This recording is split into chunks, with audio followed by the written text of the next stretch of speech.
എല്ലാ കൂട്ടുകാർക്കും നല്ലൊരു രാത്രി ആശംസിച്ചുകൊണ്ട് നമുക്ക് നേരെ സേതുവിന്റെ പല്ലുവിയുടെ നാളത്തെ നല്ലൊരു പ്രൊമോ വിശേഷം കേട്ടാലോ. ആദ്യമായി കാണുന്നവരാണെങ്കിൽ ചാനൽ ഇഷ്ടപ്പെട്ട ഒന്ന് സബ്സ്ക്രൈബ് ചെയ്യാൻ മറക്കരുതേ.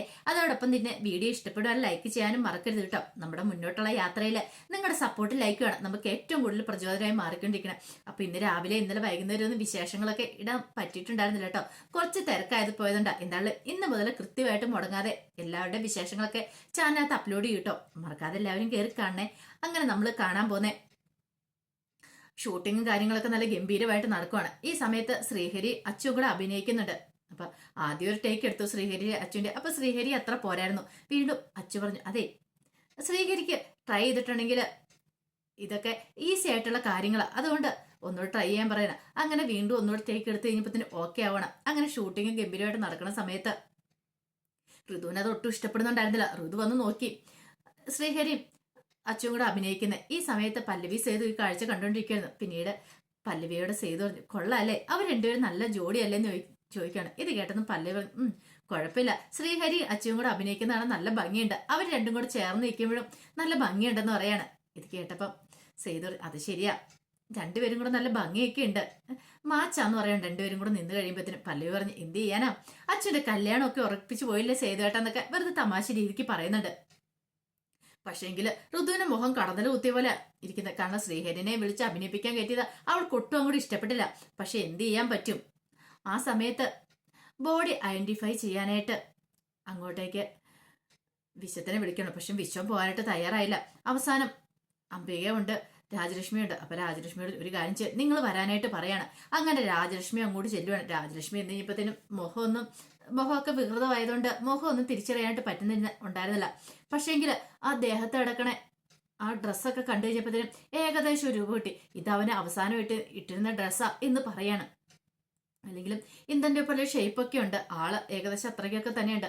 അങ്ങനെയാണെങ്കിൽ ഇത് ഇന്ദ്രൻ തന്നെയാന്ന് അങ്ങോട്ട് ഉറപ്പിക്കുകയാണ്. എന്നിട്ട് പിന്നെ വാവിട്ട് നിലവിളിക്കുകയാണ്. ആ നിലവിളി കേട്ടോണ്ട് വിശ്വമൊക്കെ ഓടി വന്നു കഴിഞ്ഞപ്പോഴത്തേനും രാജേഷ്മി പറഞ്ഞു, ഇത് അവൻ തന്നെയാ, എന്റെ മോൻ തന്നെയാന്ന് പറയാണ്. നെഞ്ചിത്തരിച്ച് നിലവിളിച്ച് അങ്ങോട്ട് ബോധം കെട്ടു പോവാണ്. പെട്ടെന്ന് വിശ്വവും അംബികാമ്മയൊക്കെ മുഖത്തൊക്കെ വെള്ളം തെളിച്ച് രാജലക്ഷ്മി ഒരു വ്യക്തി കാറിലേക്ക് കൊണ്ടുവന്ന് കയറ്റുവാണ്. രാജലക്ഷ്മി എന്റെ മോൻ പോയെന്നും പറഞ്ഞ് അലറി വിളിച്ച് നിലവിളിക്കുകയാണ്. ഈ സമയം ബോഡി പിന്നെ പോസ്റ്റ്മോർട്ടം ചെയ്യാനുള്ള കാര്യങ്ങളൊക്കെ നടപടികളൊക്കെ നടത്തുവാണ്. പക്ഷെങ്കിൽ ഉറപ്പില്ല, കൺഫേം ചെയ്യണം ഇന്ദ്രനാണോ അല്ലയോ എന്നുള്ള രീതി കൺഫേം ചെയ്യുകയും ചെയ്യണം. എങ്കിൽ മാത്രമേ കാര്യങ്ങളൊക്കെ തിരിച്ചറിയാനായിട്ട് പറ്റുള്ളൂ. പിന്നീട് പോലീസുകാര് നേരെ പല്ലവിനെ ചോദ്യം ചെയ്യാനായിട്ട് അങ്ങോട്ടേക്ക് പോവുകയാണ്. ഇനിയിപ്പം കാര്യങ്ങളൊക്കെ ബോഡി കിട്ടിയല്ലോ, ബോഡി കിട്ടിക്കഴിയുമ്പോൾ സാക്ഷിമൊഴിയുണ്ട്. കാരണം പല്ലവിയാണ് തള്ളിയിട്ടെന്നുള്ള സാക്ഷിമൊഴിയുണ്ട്. അപ്പൊ അതുകൊണ്ട് ഇനി വേറെ നിവൃത്തില്ല, പല്ലവിനെ കസ്റ്റഡിയിൽ എടുത്താൽ മതിയാവുള്ളൂ. അപ്പൊ അതിനുവേണ്ടി പോവാണ്. ഇതൊക്കെ അറിഞ്ഞു കഴിഞ്ഞപ്പോഴത്തേനും വിശ്വ എന്ത് ചെയ്യണം, വിശ്വ പാറിന്റെ നമ്പറിലേക്ക് എടുക്കുകയാണ്. പാറിനെ വിളിച്ചിട്ട് കാര്യങ്ങളൊക്കെ പറയണം. പല്ലവി ചേച്ചിക്ക് എതിരായിട്ട് ഇത് വന്നിട്ടുണ്ട്, പല്ലവി ചേച്ചിയാണ് തള്ളിയിട്ടെന്നുള്ള കാര്യം. ഇത് കേട്ടതും പാറുവിന് ഒരു ഞെട്ടലുണ്ടായത്. പാറു ഒരിക്കലും വിശ്വസിക്കാൻ പറ്റില്ല, തന്റെ ചേച്ചി അങ്ങനെയൊന്നും ചെയ്യുമെന്ന് ചിന്തിക്കാൻ പറ്റുന്നില്ല അപ്പുറമായിരുന്നു. പാറുവിന്റെ കരച്ചിൽ കിട്ടുമ്പോഴത്തേന് ശോഭ അങ്ങോട്ട് ഓടി വന്നു. എന്താ മോളെ, എന്താ കാര്യം ചോദിക്കുകയാണ്.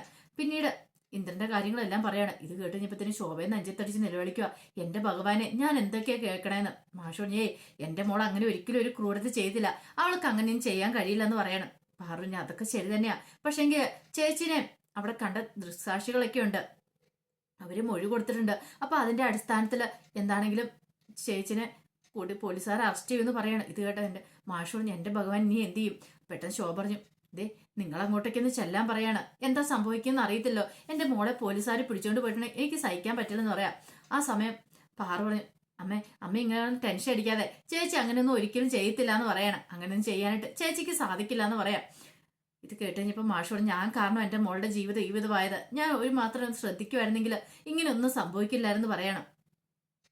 ആ സമയം ഇതൊന്നും അറിയത്തില്ലാതെ പല്ലവി സേതു ഒക്കെ ഷൂട്ടിംഗ് സ്ഥലത്ത് നിൽക്കുമായിരുന്നു. പിന്നീട് അങ്ങോട്ടേക്ക് പോലീസുകാരെ അങ്ങോട്ട് വരുവാണ്. അങ്ങനെ എസ് ഐ മാഡം അങ്ങോട്ട് വന്നു. എസ് ഐ മാഡം വന്നപ്പോൾ അവിടെ ഷൂട്ട് നടന്നുകൊണ്ടിരിക്കുകയാണ്.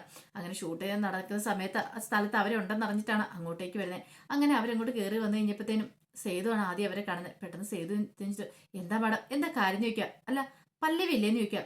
പല്ലവി ഉണ്ട്, അവരെ വിളിക്കാൻ പറയാണ്. പെട്ടെന്ന് പല്ലവി അങ്ങോട്ട് വരുവാണ്. പല്ലവി ആദ്യം ഒന്ന് പാച്ചു, പിന്നീട് പല്ലവിയോട് അതെ ഒരു കാര്യം ഉണ്ടെന്ന് പറഞ്ഞ് ഞങ്ങൾ വിളിച്ചോണ്ട് പോവാണ്. എന്താ മാഡം, എന്താ കാര്യം ചോദിക്കണം. അല്ല നിങ്ങൾ എന്തെങ്കിലും തമ്മിൽ എന്തെങ്കിലും പ്രശ്നം ഉണ്ടായെന്ന് ചോദിക്കാം.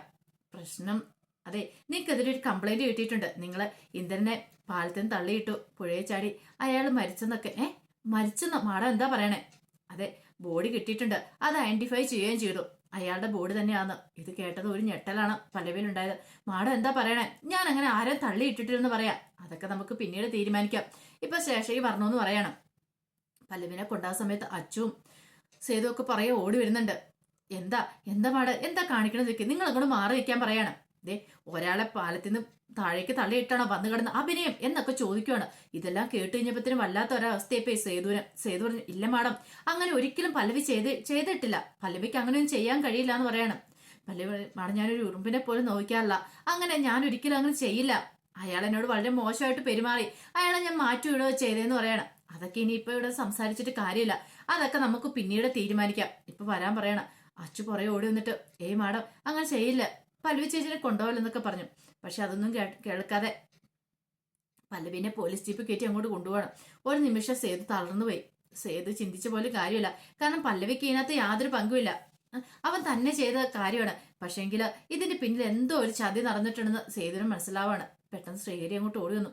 എന്താ സേതുവേട്ടാ, എന്താ കാര്യം എന്നൊക്കെ ചോദിക്കുന്നുണ്ട്. ആ സമയം അച്ചുവിന്റെ വക ചോദ്യങ്ങളും. ഋതുവിനാണ് ഒന്നും മനസ്സിലായും കൂടെ ഇല്ല. സേതു പറഞ്ഞ, അത് പിന്നെ കാര്യം എന്താന്ന് പറ. പിന്നീട് ശ്രീഹരിയോടും അച്ഛനോടും ആയിട്ട് കാര്യങ്ങൾ പറയണം. അന്ന് അവിടെ നടന്ന കാര്യങ്ങളൊക്കെ എല്ലാം കേട്ട് കഴിഞ്ഞപ്പോൾ ശ്രീഹരി പറഞ്ഞു, ഇതൊരു ട്രാപ്പാന്ന് തോന്നില്ല സേതുവേട്ടാന്ന് പറയണം. പെട്ടെന്ന് അച്ചു പറഞ്ഞു, ബോഡി കിട്ടിയെങ്കിൽ പിന്നെ എങ്ങനെയാ അറിയത്തില്ല, ഇതിന്റെ പിന്നിൽ എന്താണെന്ന് അറിയില്ല എന്ന് പറയണം. അതെ, നമുക്ക് ഉടനെ തന്നെ സ്റ്റേഷനിലേക്ക് പോവാം എന്ന് പറഞ്ഞിട്ട് അവരപ്പം തന്നെ വണ്ടി എടുത്തോണ്ട് സ്റ്റേഷനിലേക്ക് പോവാണ്. കാരണം പല്ലവിനെ അറസ്റ്റ് ചെയ്ത് ജയിലിലേക്ക് വിടുവോ, അങ്ങനെയൊക്കെ പോലീസ് ലോക്കപ്പിലാക്കുവോ, എങ്ങനെയൊക്കെയോ ടെൻഷൻ അവരുടെ മനസ്സിലുണ്ടായിരുന്നു. അങ്ങനെ അവരവിടത്തേക്ക് പോവാണ്. ആ സമയത്ത് രാജലക്ഷ്മി അലറി വിളിച്ചോണ്ട് ചാടി എഴുന്നേൽക്കുവാണ്. ബോധം വീണഞ്ഞപ്പത്തിന് രാജലക്ഷ്മി അലറി കരയുവാണ്. എന്റെ മോൻ പോയെന്ന് പറഞ്ഞിട്ട് അങ്ങനെ വീട്ടിലേക്ക് കൂട്ടിക്കൊണ്ട് വരികയാണ്. ഈ സമയം അംബികയൊക്കെ സമാധാനിപ്പിക്കാൻ ശ്രമിച്ചു. രാജലക്ഷ്മി, ഇല്ല, എനിക്ക് എന്റെ മോനെ തിരികെ വേണം, ഞാൻ അവളെ വെറുതെ വിടത്തില്ല എന്നൊക്കെ പറഞ്ഞോണ്ടാ അലമുറയിട്ട കരയണേ. ആ സമയം വിശ്വം പറഞ്ഞു, അമ്മേ ബോഡി മുഖമൊന്നും വ്യക്തമല്ലല്ലോ, അത് ഇന്ദ്രേട്ടനാണെന്ന് അറിയത്തില്ലോ. അതെ, അവൻ തന്നെയാ, അവൻ ഇട്ടേക്കും ഷർട്ട് അതുപോലെ തന്നെ ഷർട്ടാ, അല്ലാതെ വേറെ ആരുമില്ല. എനിക്ക് മനസ്സിലായി, അവള് മനഃപൂർവ്വം കരുതി കൂട്ടി ചെയ്താ, അവന് കാമുകനൊപ്പം ജീവിക്കാണ്ട് മനഃപൂർവ്വം കരുതി കൂട്ടി ചെയ്താന്ന് പറയണം. കാട്ടുതീ പോലെ ഈ വാർത്ത പെട്ടെന്ന് അങ്ങോട്ട് പടരുവാണ്. കാമുകനൊപ്പം ജീവിക്കാൻ വേണ്ടിയിട്ട് ഭർത്താവിനെ കൊന്നു തള്ളി എന്നൊക്കെ പറഞ്ഞുകൊണ്ട് ഇങ്ങനെ ഊസ് എഴുതി കാണിച്ചുകൊണ്ടിരിക്കുക. പല്ലവി ആണെങ്കിൽ ആകെപ്പാടെ വിഷമത്തിലായിപ്പോയി. പല്ലവി ഒരു തെറ്റും ചെയ്യാതെയാണ് പല്ലവിനെ പോലീസ് സ്റ്റേഷനിലേക്ക് കൊണ്ടുവരുന്നത്. അങ്ങനെ അവിടെ ചെന്ന് കഴിഞ്ഞിട്ട് പോലീസുകാരും കുറെ ചോദ്യം ചെയ്തു. പക്ഷെ കുറെ ചോദ്യം ചെയ്തിട്ട് പല്ലവി ആ പറഞ്ഞു തന്നെയാണ് പിന്നെ ആവർത്തിച്ചുകൊണ്ടിരിക്കുന്നത്. അങ്ങനെയും താൻ ചെയ്തിട്ടില്ലെന്നാണ് പറയണേ. ഈ സമയം ഇന്ദ്രന്റെ പണിയായിരുന്നു അതല്ല. ഇന്ദ്രനാണ് ഇതുപോലത്തെ പരിപാടികളൊക്കെ കാണിച്ചു കൂട്ടി വെച്ചിരുന്നത്. കാരണം താൻ അവിടുന്ന് പോയാലും വേറെ ബോഡി അവിടെ കിട്ടണം, അതിന് വേണ്ടിയിട്ട് ഇന്ദ്രൻ മനഃപൂർവ്വം ചെയ്ത് കാണിച്ചു കൂട്ടിയ കോപ്രായങ്ങളൊക്കെ ആയിരുന്നു. എന്നിട്ട് ഇന്ദ്രൻ മാറി നിൽക്കുക. അവിടെ നടക്കുന്ന കാര്യങ്ങൾ ഓരോന്നും ഇന്ദ്രനെ അറിയിച്ചുകൊണ്ട് നിഖിലും ഉണ്ടായിരുന്നു. ഇന്ദ്രനോടൊപ്പം നിഖിലും കൂടിയിട്ടുണ്ടായിരുന്നു. അവർ തമ്മിൽ ചെയ്ത ഒരു തന്ത്രം മാത്രമായിരുന്നത്. പക്ഷെ ഇതൊന്നും പല്ലവിക്കോ സേതുവിന് അവർക്കൊന്നും ഒട്ടും അറിയത്തുണ്ടായിരുന്നില്ല. അപ്പൊ ഇന്ദ്രൻ മരിച്ചത് കരുതിയിട്ട് രാജലക്ഷ്മി ആണെങ്കിൽ അലറി വിളിച്ച് നിലവിളിക്കുക.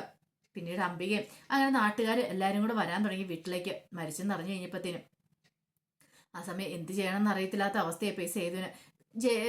പോലീസ് സ്റ്റേഷനിലേക്ക് വന്നെങ്കിലും പല്ലവിനെ കാണാനോ സംസാരിക്കാനോ ഒന്നും പോലീസുകാർ അനുവദിച്ചില്ല. കാരണം ഇപ്പൊ പല്ലവി ഒരു മർഡർ കേസിലെ പ്രതിയാണ്. അപ്പൊ പിന്നെ സംസാരിക്കാനൊന്നും അനുവദിക്കില്ലല്ലോ.